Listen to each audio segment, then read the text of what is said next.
Джони невъзможен.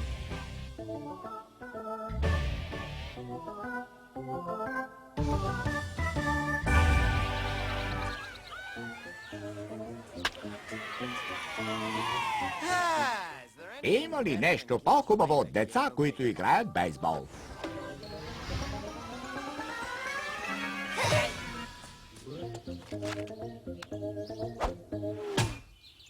Хей, страхотна игра! Мърдай! Без батър, без батър! Просто хвърли топката. Удрай, Тести, няма да те ударя! Аут! Край на играта. За утре имаш повече късмет, Тест. Не оцелваш нищо, но създаваш приятен разхлаждащ ветрец. Какво? Опитвам да те ободря. Трябва да научи бейсбола така, че хората да полудеят. И си Блейкли да спре да се подиграва. И аз се радвам да те видя. Какво ще ми струва? За последния ни проект при професор Слабсинг. Изследване за присаждане на коса. Трябва да тестваме дали стимулира растежа на косата. Това означава да. Виж колко коса. Помисли каква радост ще достави на Слопсинг и на плешивите като него по целия свят. Сега, какво искаш?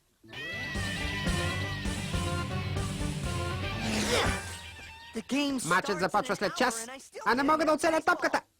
Уговорката беше да им покажа, че мога да удрям. Спокойно. Ще ти дам все още непатентования крайно магно проследяващ лазер проектор. Или тази бухалка.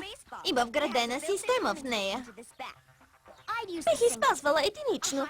По-високи стойности не носят слава, а повече вероятно за успех на отбора. Само я хвани. Няма значение колко силно удряш. Да, добре. Хвърляй! Супер! Не, супер! Удари къщата на стареца Нюман. Бягай! Деца! Това е 8-я прозорец тази седмица. Ще се обадя на родителите ви. Полицията и на дядо Коледа да кажа, че не слушате. Хвърли топката обратно, заядлив старец. Няма! Добре, направете ми друга такава свръх топка. Не можем. Плутоният свърши. Мачът е след час. Трябва да вземем топката. Кой идва? Аз не, и аз не. Махам се. Тогава ще покажа на татко снимката с непозволения експеримент. Или тази. На съседското куче. Не е честно. Аз се спях. Откъде го взе? Намери го. Топката е в хола. Влизаш, грабваш топката, излизаш и се махаме. Хайде!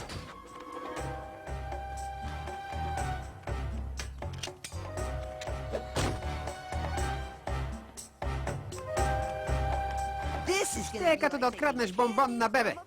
Но вместо бомбон е топка. А вместо бебе, старец. Джони, сонарът засече голям движещ се звяр. Добро куче, добро куче. Време е за план Б.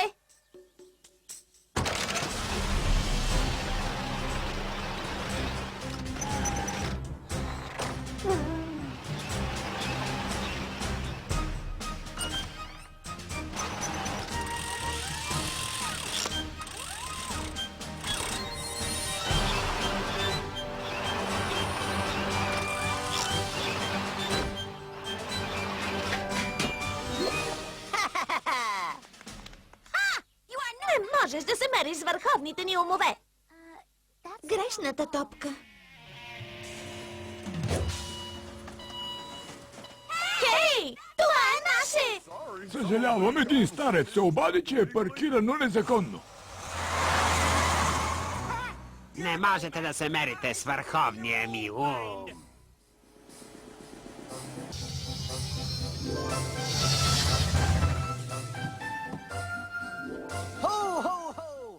Някой е в гадния ми списък и е по-добре да ми даде топката. Трябва ми тази топка!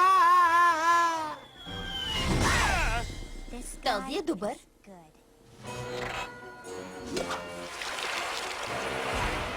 Много добър.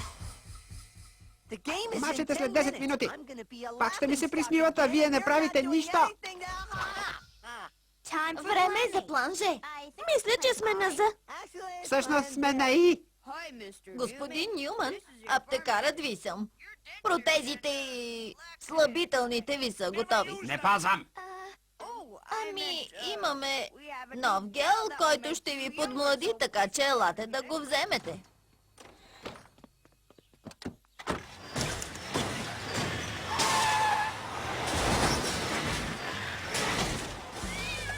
Супер. Добре, да се заемаме с план И. Всъщност се оказа, че е план и кратко.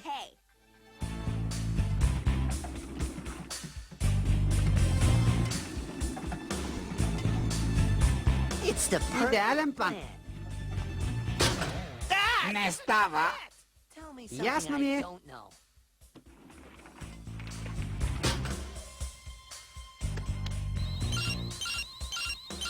Иди я вземи. Донеси топката, момче.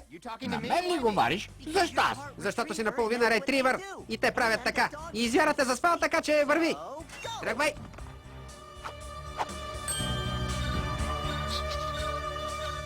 Какво знаеш ти? Аз съм отчасти ретривър. Чакай, ти спиш в двора. Еха, не го очаквах, Джони.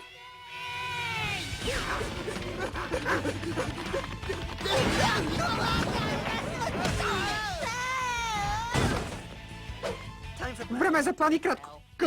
Бягай!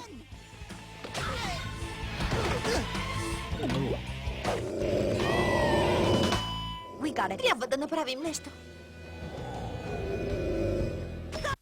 Чакай малко. Чакай. Няма време. Какво правиш? Трябва да удариш злото куче. Трябва да направя контакт. Добре, разбирам. Какво искаш да кажеш? Ще живеем! Ще живеем! Бяхме! Или... Или не?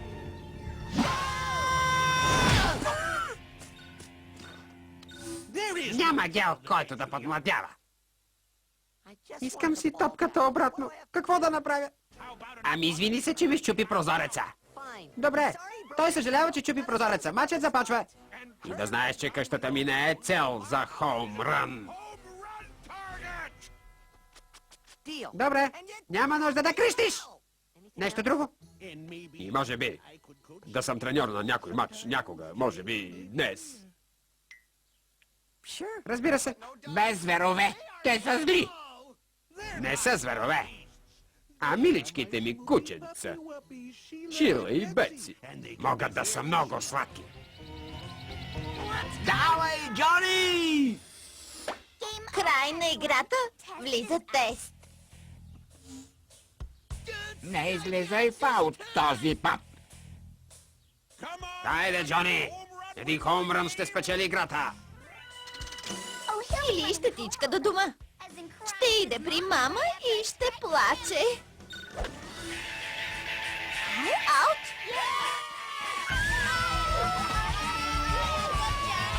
Толкова сме гениални!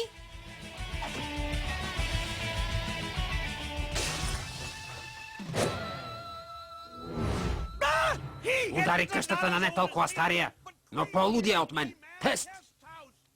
Джони? Джони! Бягай!